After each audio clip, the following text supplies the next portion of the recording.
ბებურიშვილის წყალს ეძახიან ამ წყაროს.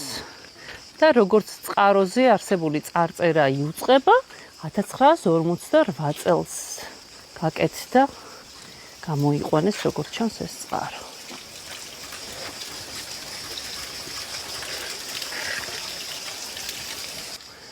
სასწაული ჰაერია. შეიძლება ჭარბი ჟანგბადისგან ფილტვები დაგისკდეს.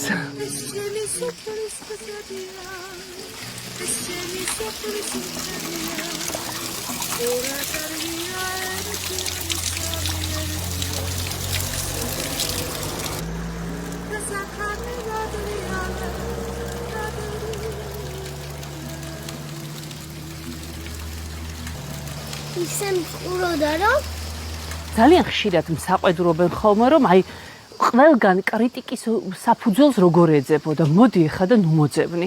შეხედეთ აი ულამაზესი წყარო, არაჩვეულებრივი ბუნება. შეგიძლია აქვე აი დადგე და წაიხემსო კიდეც. და იმის მიუხედავად რომ ნაგვის ურნა სულ რაღაც ორნაბიჯზია, ადამიანების უმრავლესობას ურჩევნია აი ამ მდგომარეობაში ჩააგდოს ბუნება. აი ეს რა არის?